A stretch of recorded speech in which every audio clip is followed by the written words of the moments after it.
My name is Garvey Ellis, and I am 76 years old. I've spent nearly 5 decades of my life teaching American history to teenagers who, more often than not, would rather be anywhere else than in a classroom. But I loved it, every minute of it. I loved the creak of the chalkboard, the dusty smell of old textbooks, the raised hands, the arguments about the Civil War or Reconstruction, and even the awkward silences when no one remembered the name of a founding father. It made me feel useful, anchored. My wife, Lorna, used to say that I was married to my job even before I was married to her. We met in 1971 at a community fundraiser in Chestnut Hill. She brought cookies. I brought a diorama of the Battle of Bunker Hill. She laughed at me and said I looked like a nervous preacher. I wasn't, but I was smitten. A year later, we were married. We had one son, Justin. He was a quiet boy, brilliant but inward, who grew up in a house filled with books and stories. Lorna was the warmth of the home. I was its voice. We lived in a modest house in the suburbs until 1993, when I came into a small inheritance from my aunt, a reclusive woman who had lived in Vermont with 15 cats and a pension she never touched.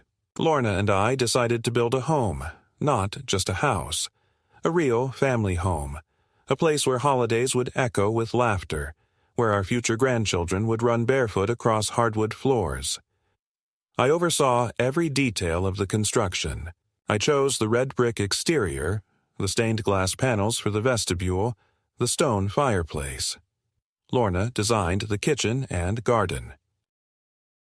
We built it on a quiet corner lot just outside Philadelphia, a modest mansion by modern standards, but to us it was a fortress of memory and belonging. I lived in that house with Lorna for 25 years. We hosted Thanksgivings that bordered on chaotic. We had birthdays and anniversaries, we played Scrabble on rainy days, and argued over paint colors and politics. We buried our dog, a Scout, under the old oak tree in the backyard. Then, 5 years ago, Lorna died. A stroke in the middle of the night. 1 minute she was breathing beside me, the next, she wasn't. And just like that, silence became permanent. It wasn't just her absence that changed the house, it was how it absorbed it, how the rooms echoed differently. The refrigerator hummed louder. The wood floors creaked more. The air felt colder.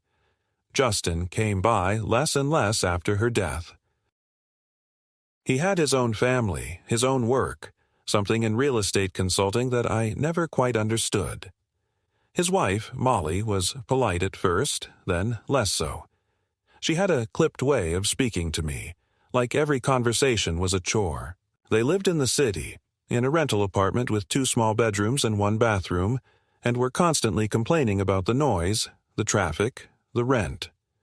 When they asked if they could move into the house, into my house, I didn't hesitate. "This house was built for family," I said. "It's too big for one man." They moved in within a month. I offered them the master bedroom, though it still smelled like Lorna's lavender lotion, and I moved into the old guest room near the back of the house. It was small, windowless, and dry. Molly called it the annex with a smirk that she didn't try to hide. I didn't care. I was glad to have people around. The laughter of my 2 grandchildren, Alec and Faith, brought some life back into the hollowed spaces. For a while, I believed we were healing. But things changed slowly, and then, all at once. Molly began reordering the house as if I were a temporary tenant. My books disappeared from the living room shelves. The framed photos of Lorna were replaced with pastel motivational quotes in Target frames. She said she was trying to freshen up the space. Then came the new locks, first on the laundry room door, then the pantry, then, eventually, the thermostat. I found myself asking permission to use my own microwave. My pension, which was modest but steady, was redirected into a shared family account. Molly insisted it was more convenient that way. Justin didn't object. They told their friends and neighbors that they had taken in Justin's aging father, that they were doing their best to accommodate him. I was introduced at gatherings as Pop, like a mascot, something quaint and pitiable. Molly would laugh loudly and say things like, "We've got the full multi-generational setup. It's like having a sitcom character in the house." Once, during dinner, I tried to explain a small discrepancy in a historical documentary we were watching, one detail about Reconstruction politics, and Molly turned to me and said, "Garvey, it's not that serious. Can't you just enjoy things like normal people?" That was when I realized I wasn't part of this household. I was furniture, old and inconvenient, something you learn to walk around but never look at too closely. The children stopped sitting with me. They were growing, of course, and teenagers have their own world, but it was more than that. Alec once asked me if I had dementia because, as he claimed, "You always repeat stories." Faith refused to ride with me in the car to church, saying she didn't like the smell of the upholstery. Molly would schedule their family vacations without telling me, leaving me alone in the house for a week at a time. I didn't mind being alone. What I minded was the slow erasure, the disconnection. The feeling that I was becoming invisible in the very place I had poured my life into. The final straw came on a Wednesday morning in April. I had risen early, as always, and was boiling water for tea. Molly came downstairs in her yoga outfit, earbuds in, and opened the refrigerator. She sighed, slammed it shut, and turned to me. "There's no oat milk," she snapped. Again. "I don't drink oat milk," I replied gently. "But I can pick some up today." She stared at me, hands on her hips, and then said the words I would never forget. "You should be grateful for any roof over your head, Garvey. Some people your age are in nursing homes. You don't get to make demands here." She walked out of the room before I could answer. I stood there, tea kettle whistling, the steam fogging up my glasses, and I realized something. I had become a ghost in my own home. The house I had built, paid for, maintained. The walls that held my memories now held me captive, and I was supposed to be grateful. That morning, for the first time in my life, I sat down and made a list of everything I still owned, everything still in my name. I made tea, drank it slowly, and stared out the kitchen window. The tulips were blooming. Lorna's tulips. I remembered how we planted them together the first spring we moved in, how she insisted on alternating colors even when I said it didn't matter. She always said beauty mattered. Order mattered. Dignity mattered. And I realized I had lost all three. But not forever. Not yet. The morning after Molly's comment settled into my bones like winter damp in an old house, I woke up with an odd clarity. Not anger. No, that had long since calcified into something quieter, something slower and heavier. It was more like a quiet click in my mind, as if something finally lined up, like a gear that had been misaligned for years snapping into place. I brewed my tea and sat at the kitchen table, the one Molly had ordered custom and which she complained I scratched with my old man elbows. The smell of lemon disinfectant clung to every surface, harsh and unnatural, masking the warm cedar tones of the wood paneling Lorna and I had chosen. I remembered when this room smelled like cinnamon and cloves during December, when Faith and Alec helped Lorna roll out dough for gingerbread cookies and she would hum softly under her breath. A tune from her mother, she'd said. Now the house felt sterile and sharp, every corner occupied by objects that didn't belong to me. A minimalist clock with no numbers, a teal ceramic fruit bowl with fake lemons, framed quotes like "good vibes only" and "gratitude is the attitude," hanging where our wedding photo used to be. That day, as I sipped my tea, Molly breezed in wearing a long cardigan and faux designer slippers, scrolling through her phone. She didn't acknowledge me at first, hadn't for months without being prompted. I watched her fingers dart across the screen, her brows furrowed. Then, without looking up, she said, "You've got that doctor's appointment next Thursday, right?" I blinked. "Doctor's appointment?" She looked at me finally, mildly annoyed. "Justin said you needed to see someone about your memory. You've been forgetting things. The stove, the thermostat where your shoes are. Remember when you left the door open all night?" I stared at her. I'd never left the door open all night. I hadn't even touched the thermostat in over a year because they had set it to eco mode and password protected it. "I don't recall making that appointment," I said calmly. Molly smirked. "Exactly." She left without further explanation, leaving a bitter aftertaste in the air heavier than the tea I hadn't finished. Later that evening, I overheard her talking to Justin on speakerphone in the living room. They assumed I was asleep because I had the habit of retiring early. "He's getting worse," Molly whispered, voice low but tense. "He stared at the toaster for 10 minutes this morning. Just stood there like he forgot what it was." Justin sighed. "Maybe it's time we start the process. You know, power of attorney. It'll make things easier." "You mean legal control?" Molly replied, and I could hear the satisfaction in her voice. "If he goes into memory care, we'll need access. He's got that pension, plus Social Security. And the house, of course." There was a long pause. "You think he'll resist?" "He won't understand. He doesn't know what day it is half the time." I stood frozen in the hallway, my heart thudding not with fear, but with fury. They weren't just reshaping the house. I could survive that. They were now reshaping me, narrating a version of my life where I was incapable, absent, dissolving. And the worst part was, they were saying it so casually like it was just paperwork. Like I was paperwork. I didn't sleep that night.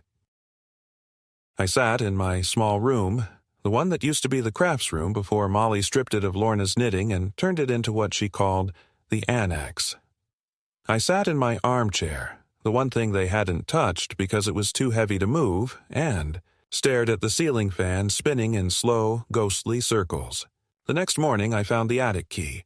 It had been buried in the drawer of Lorna's old sewing cabinet, which Molly kept saying we needed to donate to charity, because it didn't fit the aesthetic.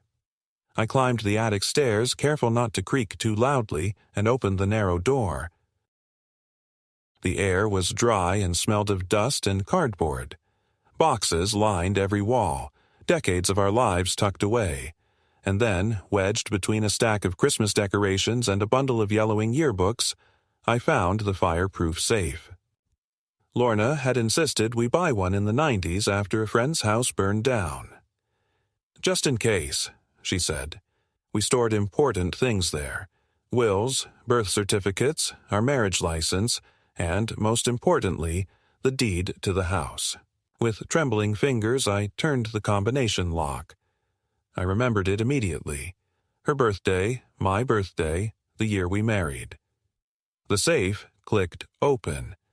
Inside, neatly stacked, were manila folders. I pulled out the one labeled Ellis Residence. I sat on the attic floor, legs crossed like a schoolboy, and read slowly, methodically. And there it was, clear as day, signed and notarized in 1995. A living trust agreement. It stated that I, Garvey Ellis, was the sole original owner and trustee of the house, and that should any family members reside there, their occupancy would be considered provisional unless otherwise amended by me. The trust had never been amended. My breath caught. They had no legal right to the house, no power, no claim. Justin may have paid for a new roof 5 years ago. Molly might have ordered furniture and painted walls. But none of that mattered. The house was mine. The place I had built brick by brick, the place I had shared with my wife, the place I had allowed them to enter out of love, not obligation. And here they were, preparing to push me out, to declare me unfit, and perhaps institutionalize me, erase me like one of Molly's throw pillows that didn't match the couch. I sat in the attic for over an hour. I didn't cry. I didn't shout. Instead, I felt an icy resolve form in my chest. It was like watching the tide pull back before a storm. I took the deed, carefully placed it in a new envelope, and slid it into my coat pocket. I went back downstairs, passing Justin on his way in from the garage. He didn't notice the envelope. He was too busy scrolling through his email. "Hey, Dad," he muttered, "don't forget we've got a family meeting Sunday night. Molly wants to talk about next steps." I smiled gently and nodded. "Of course," I said. "I'll be there." Sunday couldn't come fast enough. I spent the next 2 days photocopying documents at the public library and visiting a lawyer I knew from my teaching days, an old friend of Lorna's, actually. He was semi-retired, slow to speak, but sharp as ever. When I placed the trust agreement in front of him, his eyes narrowed. "They have no idea this exists?" he asked. "None," I replied. "They think I'm too far gone to tie my own shoes." He chuckled grimly. "Well, Garvey, I think it's time we remind them who they're dealing with." And so it began. A quiet war. A war not of shouting or slammed doors, but of paper, ink, and memory. Of reclaiming what was mine before they wrote me out of my own story. The house was never just a house. It was everything we had worked for, Lorna and I. And now it was being hollowed out by people who saw me as a burden instead of a man. Let them have their oat milk and faux smiles. I had something better. I had the truth, and I was no longer afraid to use it. The first signs of retaliation from Justin and Molly weren't dramatic. That would have made things easier, more obvious, something to point to and say, "See. Look what they're doing." No, what they did was slower, more deliberate, coated in the sticky veneer of plausible deniability. It began the week after the family meeting, which unsurprisingly was not a meeting but rather a monologue delivered by Molly, flanked by Justin, who sat on the couch like a silent partner in a real estate firm, nodding whenever she looked in his direction. She presented a list of recommendations from an elder care consultant she'd apparently spoken with, without ever discussing it with me. "They say it's important to maintain structure for seniors," she began, as if I were already halfway to being nonverbal. "So we've drawn up some basic house rules. Not restrictions, just rhythms to help you feel more supported." I glanced down at the typed list she handed me. Shared kitchen use will be limited to off-peak hours for safety reasons. No unaccompanied use of the laundry room due to past confusion with detergent settings. All medication to be stored in the lockbox. Access granted daily. Thermostat. Requests must be made through Justin, noise curfew, 9 p.m. And then the final line. We reserve the right to revisit this arrangement should these protocols prove ineffective. I looked up from the paper and said nothing.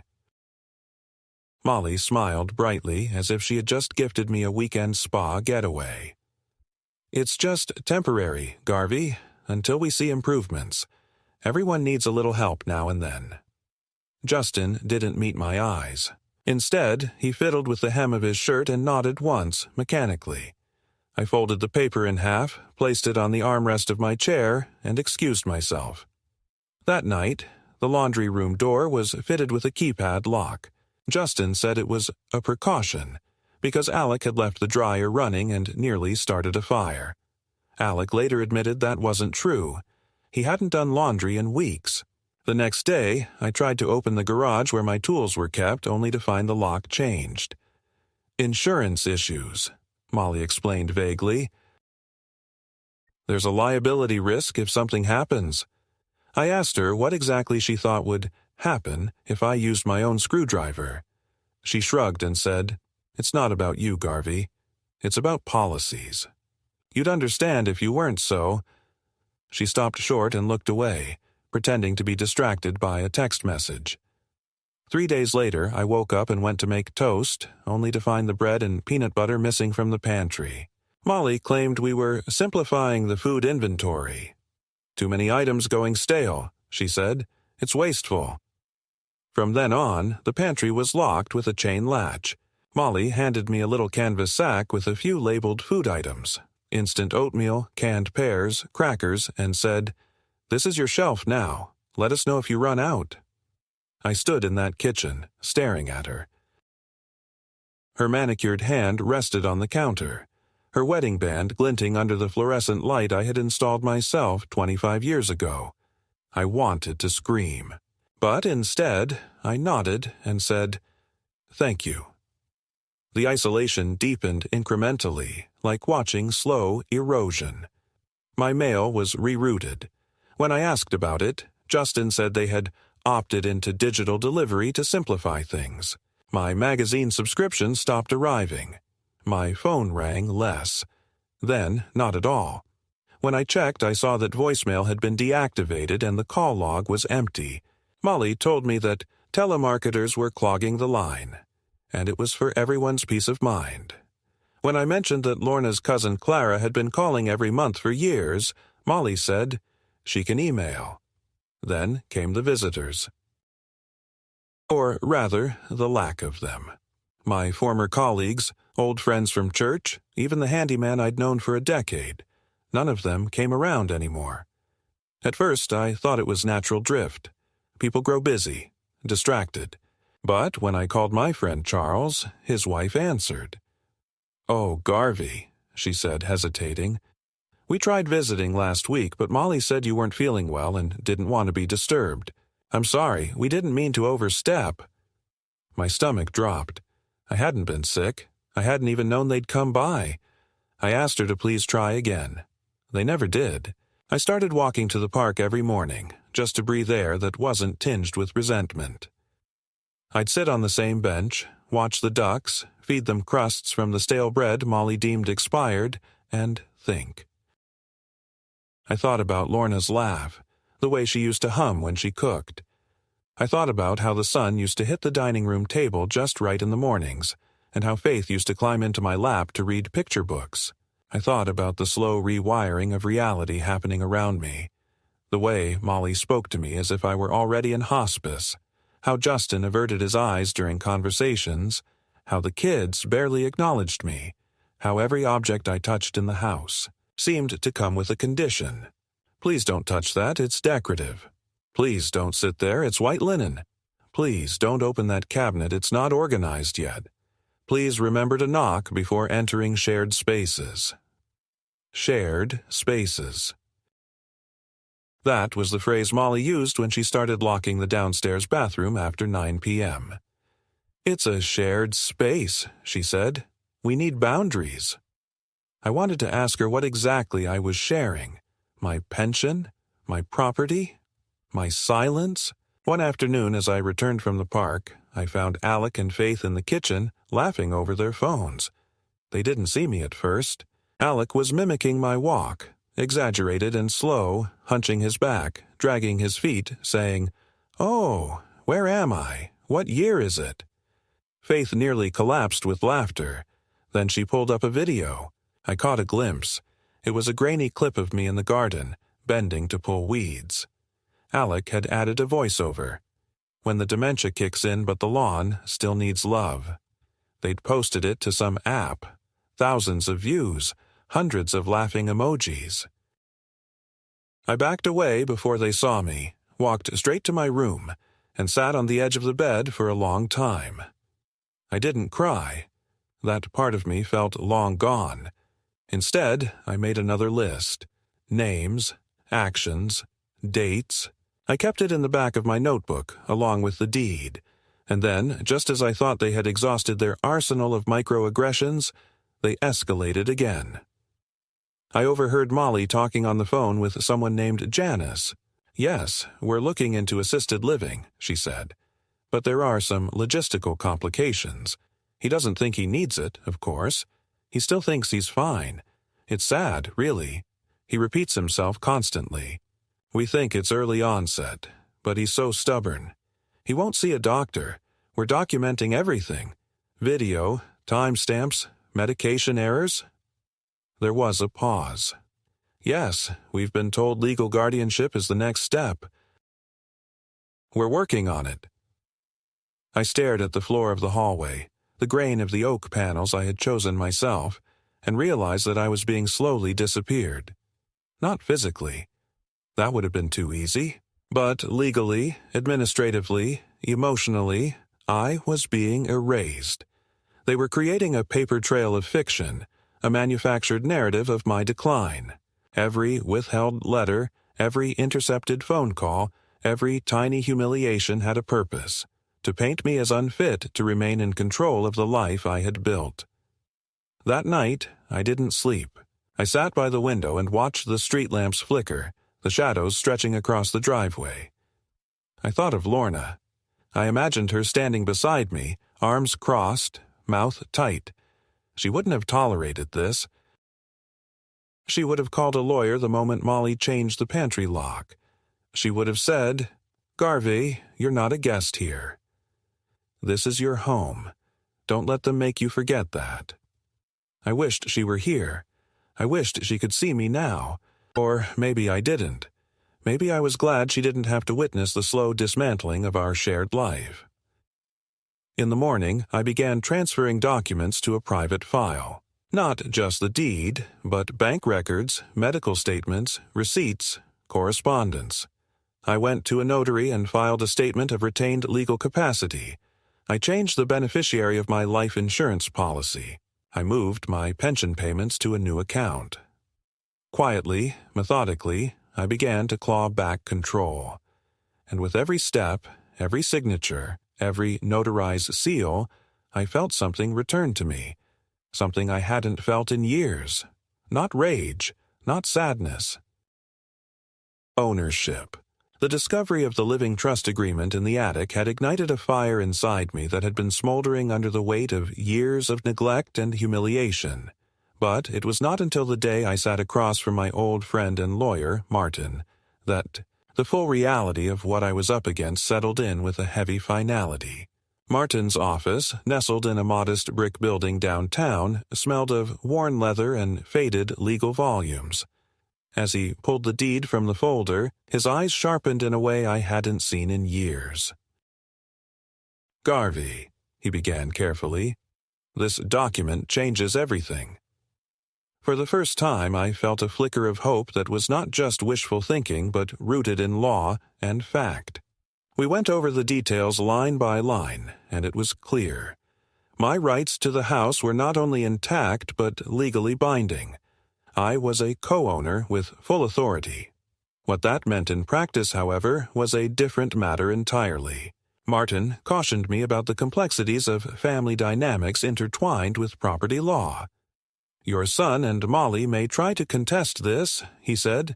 "They might claim you're not competent, that you don't understand what you're doing. It happens often in cases like this."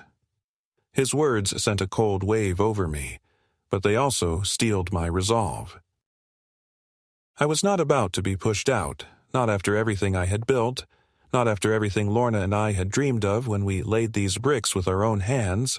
The realization that I was no longer just fighting for a place to live, but for my dignity and identity gave me clarity I had lacked in years. That night, I sat in the dim light of the living room, the shadows cast by the fireplace flickering against the walls that had once been filled with laughter and love. The silence around me was profound, oppressive, but my mind was alive with plans and possibilities. I began cataloging everything: the changes they had made, the doors they had locked, the phone calls they had diverted, and I made notes on how each action had chipped away at my autonomy. I documented the times the grandchildren had laughed at me, the half-truths Molly had told about my health, the whispered conversations behind closed doors. It was painful, but necessary. I understood now that this was no longer just a personal battle. It was a battle against a system of neglect that often goes unnoticed. In the days that followed, I reached out to an elder care advocate, a woman named Rachel, who had been recommended by Martin. Rachel was compassionate but firm, with a deep understanding of the legal and emotional turmoil many elders face when their families turn against them. She explained the mechanisms of guardianship laws, financial exploitation, and elder abuse, terms I had avoided confronting until now. With her guidance, I started preparing for the inevitable challenges. We spoke at length about gathering evidence, about building a case not just for my ownership, but for the respect and care I deserved. It was overwhelming, but Rachel's presence gave me strength I hadn't felt in years. Meanwhile, The atmosphere in the house grew colder, more strained. Justin and Molly were aware now that I had found the documents, and their smiles were tighter, their conversations more guarded. The grandchildren were pulled closer into their sphere of influence, and my presence was reduced to a formality, a background figure in their orchestrated household. I found myself eating alone more often, the dinner table shrinking as if to physically exclude me from their lives. The disconnect was painful, but the discovery of the trust had given me a secret weapon. I was no longer just the elderly man they could dismiss. I was a co-owner, with rights, with a voice that could no longer be silenced. One afternoon, Justin confronted me directly for the first time. He was in the kitchen, loading dishes into the dishwasher with a forced calm. "Dad," he said, not looking at me, "maybe it's time to think about downsizing. You don't need this big house anymore. We can help you find a place that's easier to manage." His words stung, not because of their content but because of their delivery. Patronizing and dismissive, as if I were a child being steered away from a toy I loved. I looked him in the eye and said, "This house is mine as much as it's yours, and I intend to prove it." His face paled, but he said nothing. That evening, I returned to the attic and pulled out an old photo album. The pictures were faded, but the memories were vivid. Lorna's smile, our wedding day, the first Christmas in this very house, the children playing in the yard.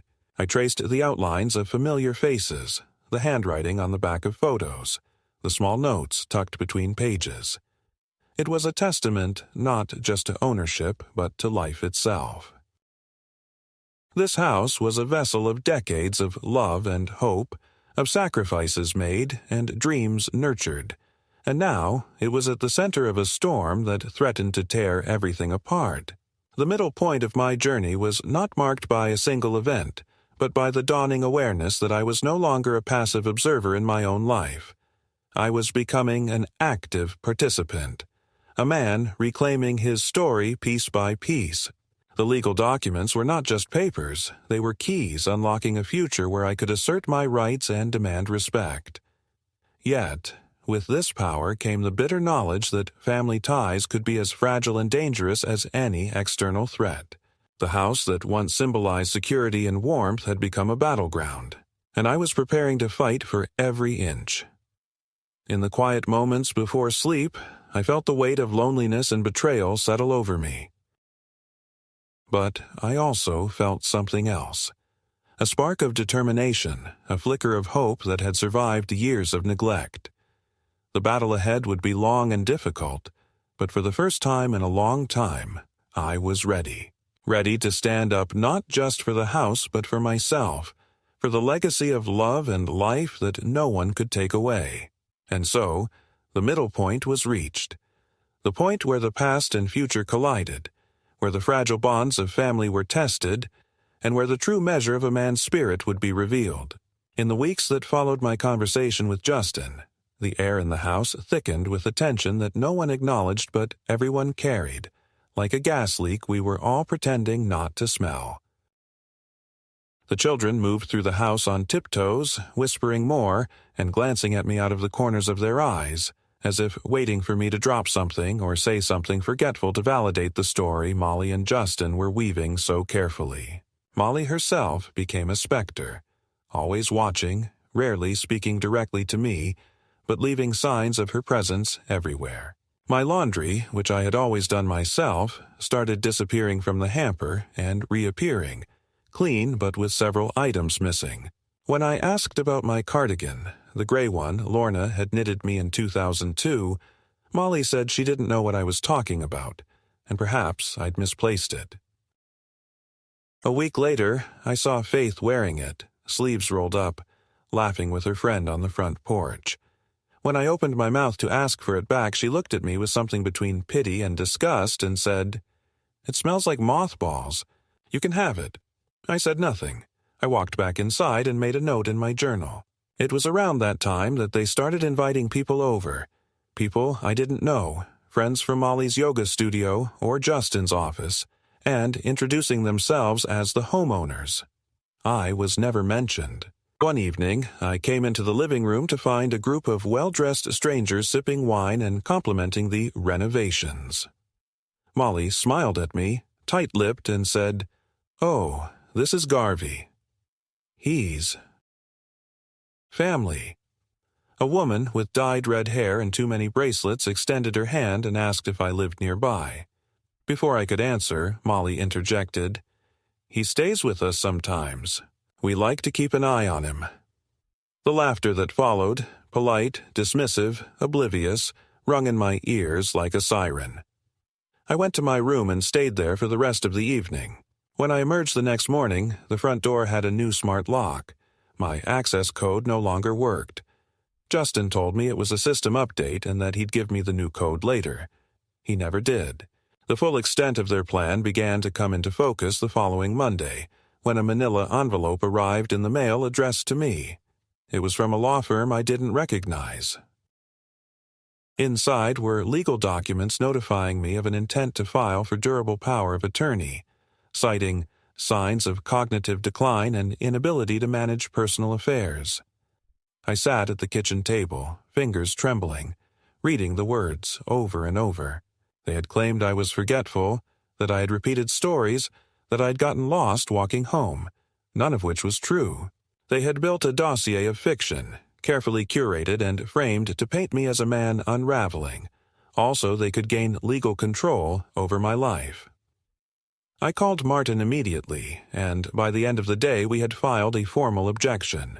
"They're going for guardianship," he said, voice tight with controlled rage. "They're trying to get ahead of you, Garvey. You need to prepare yourself." Over the next 2 weeks, the house became a theater of manipulation. Molly and Justin began to treat me with exaggerated concern, in front of the children, in front of their friends, in front of neighbors. "Did you take your meds, Garvey?" Molly would ask loudly, though she knew I didn't take any daily medications. "Do you remember what day it is?" Justin would ask casually during dinner, smirking at Faith. I answered correctly every time, and they would nod solemnly, as if still unconvinced. They were trying to bait me into an outburst. I didn't give it to them. I kept calm, took notes, and continued building my own case. I documented every lie, every insult, every manipulation. I backed up every bank statement, every message, every piece of correspondence that showed I had full cognitive ability. I scheduled an appointment for a comprehensive medical evaluation, including neurological assessments, cognitive testing, and a psychological review. Rachel accompanied me and took detailed notes. The results came back clear. No evidence of dementia, memory loss, or diminished capacity. I filed the report with the court as part of my counterclaim. Molly was furious. I overheard her screaming at Justin behind the locked bedroom door. "We had everything set up. You said he'd fold." Justin tried to calm her, but I could hear the fear creeping into his voice now. Their plan was unraveling, but instead of backing off, they doubled down. A few days later, while I was in the park, Molly called the police. When I returned, 2 officers were waiting on the porch. They said someone had reported a wandering senior in the area who seemed disoriented. They were polite but firm. I handed them my ID, explained I was out for a walk, and pointed to the house. Molly came out, tears in her eyes, and said, "He's been getting worse. Sometimes he forgets where he is." The officers looked at me, then at her, and then back at me. I smiled calmly and said, "Would you like to see my most recent neurological exam? It's notarized." I offered them a copy from my file folder. They declined, but one of them nodded, almost apologetically. "Sorry, sir. Just doing our job." When they left, I turned to Molly and said, "That was your last move. You've just made it easier for the court to see what this is." She didn't respond. The real turning point came a week later. I discovered a hidden email account linked to Justin's name on the family computer in the study, a shared machine I had built myself a decade ago. He had left it logged in. There, I found correspondence with a senior living facility in New Jersey, along with financial estimates and notes labeled Dad's Pension, transfer of assets, and residence change prep. The date they were planning to move me was 2 weeks away. I printed everything. I handed it to Martin the next morning. "That's attempted coercion," he said, "and possibly fraud." We filed for an injunction. The court set a date for a formal hearing to determine whether Justin and Molly had engaged in elder abuse and financial exploitation. When the papers were served, Molly screamed at the courier and slammed the door in his face. That night, she came to my room uninvited. "You think you're clever?" she hissed. "You think you're going to win?" I didn't answer. I turned to the window and stared at the darkness. She waited for a response. When she realized none was coming, she added, "You don't deserve this house." I turned back to her finally and said, "Neither do you." In the days leading up to the hearing, Justin tried to reach out. He brought me coffee one morning. Black, no sugar, just how I liked it. He sat across from me in the sunroom and said, "Dad, this has gotten out of hand. Maybe we can make a deal." I waited. "We walk away," he said. "You keep the house. We'll move out. No court, no mess." I looked at him for a long moment. "And in return?" "You don't pursue charges. You let it go." I considered his offer, then I said, "No, you don't get to spend a year trying to erase me and then ask for forgiveness when the ink won't dry. This is going to court, and I'll be there in a suit you tried to throw away, walking upright with every document in place. You won't take anything else from me." He left without another word. The morning of the hearing, I dressed carefully. I wore my old navy blue blazer, the one Lorna said made me look distinguished, and I combed my hair back, just the way she used to do before parent-teacher nights. Martin picked me up. The courtroom was small, but full.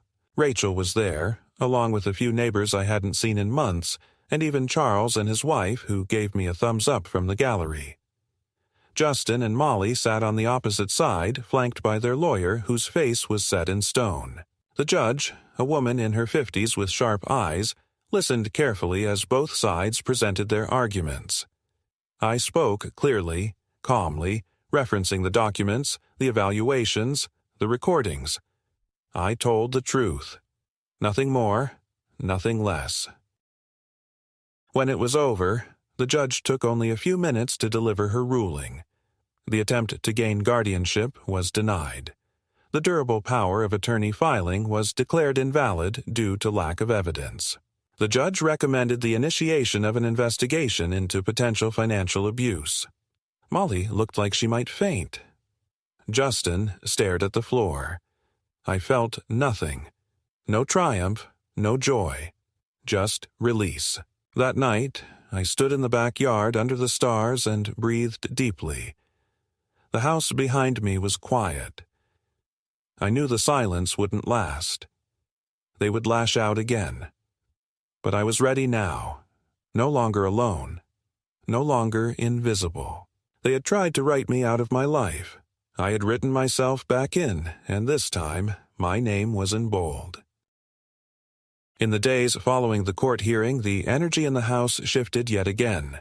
Not like a tide pulling back, but like the eye of a storm. Quiet, deceptive, heavy with unspoken rage. Justin and Molly didn't speak to me directly, didn't shout, didn't protest, but they moved around me with a deliberate chill. Their footsteps clipped, their voices low, their glances filled with something almost feral. They had lost the legal battle, yes, but not their hunger to reclaim power, and I could see it in the way Molly started slamming drawers louder than necessary, or how Justin left the front door unlocked overnight as if daring something to happen. The tension built day by day, and I kept to myself, spending most of my time in my room, quietly finalizing the next step I had been contemplating for weeks. Not just reclaiming my rights, but removing them.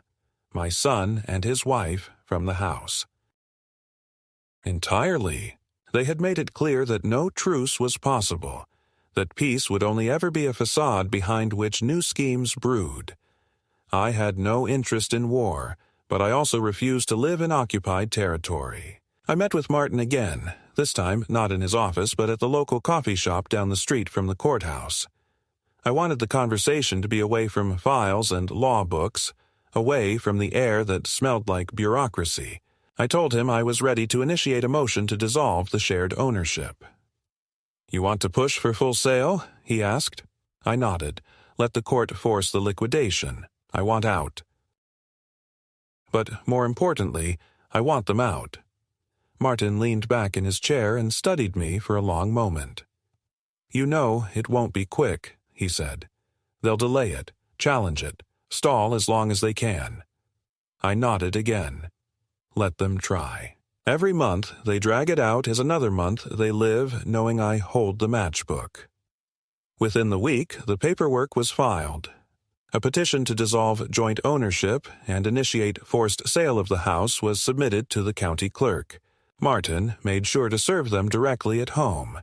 He wanted them to see the envelope land in their hands, to feel the weight of it. What I didn't expect was the level of venom they unleashed afterward. Not in court, but in life. Justin began parking his car across the driveway so I couldn't leave. When I said nothing, he stopped speaking to me altogether and started playing music loudly at night, a loop of ambient techno that seemed designed specifically to disrupt sleep. Molly began throwing away things from my room, quietly, stealthily. A book would vanish, a pair of socks, a small framed picture of Lorna that sat on my bedside table. When I confronted her, she claimed she'd never touched anything. "Maybe you're losing things, Garvey," she said, smiling with her mouth but not her eyes. "It happens." I called the locksmith and had the lock on my door changed. I gave no explanation. One night, after I came home from the pharmacy, I found my bed stripped of all bedding. No sheets, no blankets, no pillow. In their place was a folded note. "Cleaned for your comfort." I stood in the doorway, holding that slip of paper, and knew exactly what it meant. I went out and bought a sleeping bag. I said nothing. I made tea and went to bed inside a nylon shell on a bare mattress, and I wrote in my journal, "They are trying to make me leave. I will not." The hearing was scheduled for 3 weeks later. During that time, I kept my distance. I communicated through legal channels only, and when Molly sent me text messages saying things like, "Do you really want to do this to your family?" Or, "You're going to die alone in some apartment, Garvey. We were your last chance." I saved them, screenshot them, forwarded them to Martin. Every cruel word became another brick in the wall I was building between myself and them, a barrier that would finally sever our toxic entanglement. The week of the hearing, a realtor named Corinne Page visited the house for a preliminary valuation. She was polite, professional, and did not flinch when Molly hissed at her in the entryway. "You're wasting your time." "We're not selling." Corinne smiled and said, "That will be up to the court." She walked the property with me, taking notes. When we reached the backyard, I told her about the oak tree, the one Lorna had planted from a sapling, the one under which we had buried Scout, our dog, the one that had shaded so many childhood picnics. Corinne listened with the kind of quiet respect that had become foreign to me in recent years. When she left, she handed me her card and said, "I've seen this before. You're doing the right thing. Sometimes letting go is the only way to hold on to yourself." The final hearing came on a Tuesday morning. The courtroom was overcast, the sky outside a dull steel that matched the cold hush inside the chambers. The judge reviewed our petition, heard both arguments, examined the documentation. Molly tried to speak about the inconvenience about the supposed betrayal of a father turning on his family, but the judge silenced her gently but firmly. "This isn't about feelings," she said. "This is about property law and elder protections. Mr. Ellis has every legal right to pursue a dissolution of ownership. The court sees no evidence that would prohibit this." The ruling was delivered quickly, with a directness that left Molly stunned. The property would be listed. They would have 60 days to vacate, or the court would issue a mandatory eviction. The judge also authorized a financial audit into previous account activity to ensure there had been no inappropriate transfers. Justin's face was pale when we left. He didn't look at me. Molly did. Her glare was fire. I returned home that evening to find the kitchen trashed. Plates broken, food spilled, the refrigerator door left wide open. I didn't react. I took photos. I forwarded them to Martin. Then I made myself a sandwich with what was left of the bread and sat in the living room, my living room, and ate while staring at the fireplace I had built with my own hands. That night, I heard them arguing behind their door. I heard the word homeless.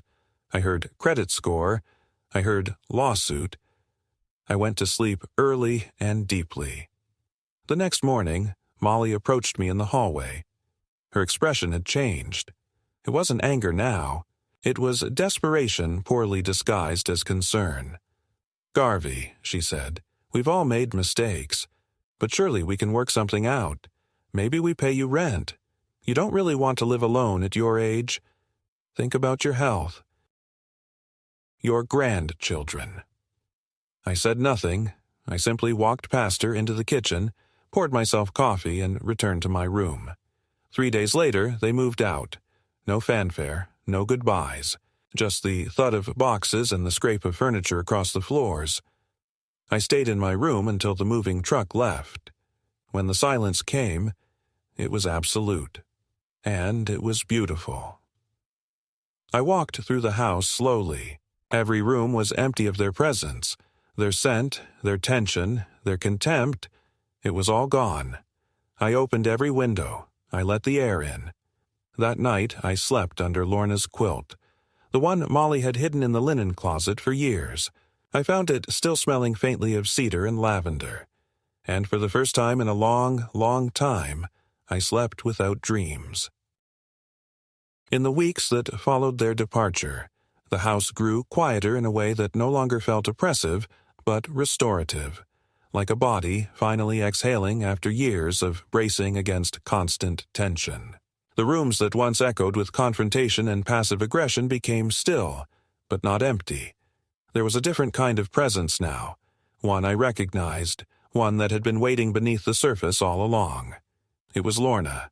It was me. It was the original pulse of this house before it was reduced to a battleground. I moved slowly at first, reacquainting myself with forgotten corners. I reopened the parlor and restored the music cabinet. I dug out the boxes in the attic and hung back the paintings Molly had declared dated. I returned my books to the living room shelves, and I sat down in my old chair and read in peace. The late afternoon sun spilling through the windows just as it used to. My days became simple, structured by my own rhythm. I cooked modest meals, real food, not nutritional portions, and took long walks again, not to escape, but to observe, to breathe, to nod at familiar neighbors. Some of them had heard fragments of the story. Some had stayed quiet, but one by one, they began to return. Charles stopped by with a small peach cobbler from his wife. Mrs. Reyes brought me clippings for the garden.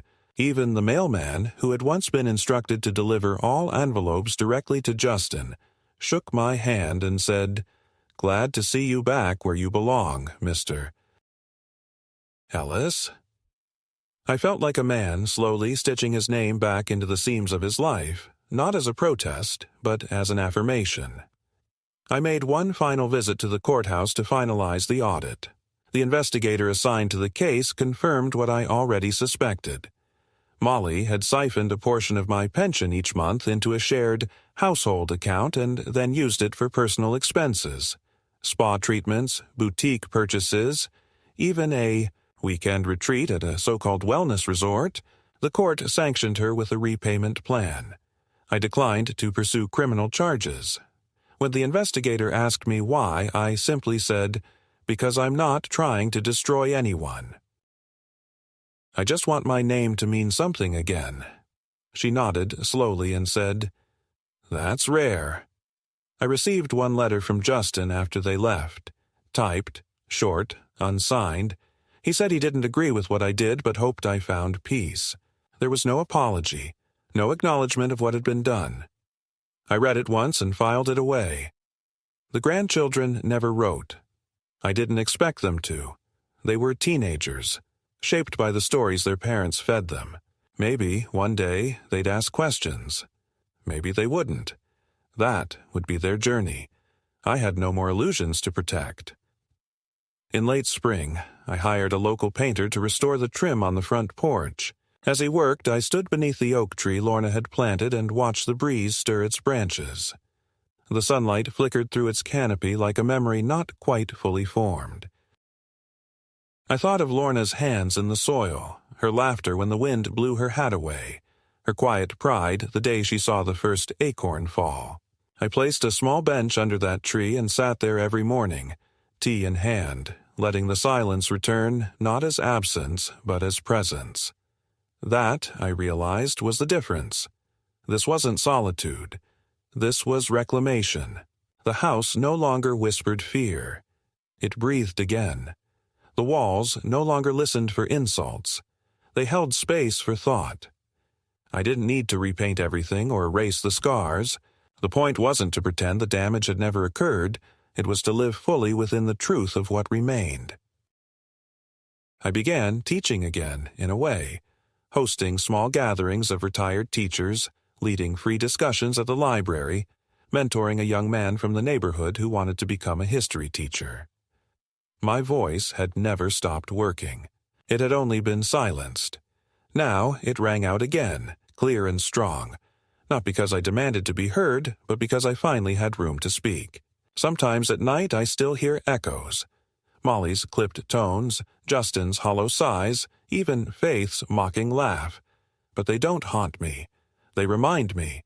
They remind me of how easy it is to surrender yourself by inches, by letting others rewrite your story line by line. And they remind me that I didn't let it happen forever. I stopped it. I found the line, stood on it, and said, "No more." The hardest part was not confronting them. It was confronting myself, the part of me that had allowed it all to unfold for so long out of hope, out of a misplaced belief in family loyalty. But now, standing alone in the very house they tried to erase me from, I feel no shame. I feel clean. I feel honest. I am 76 years old. I am not infirm. I am not confused, and I am not gone. I am here. This is my home. And for as long as I can rise each morning, it will remain so. Lorna would have smiled at that.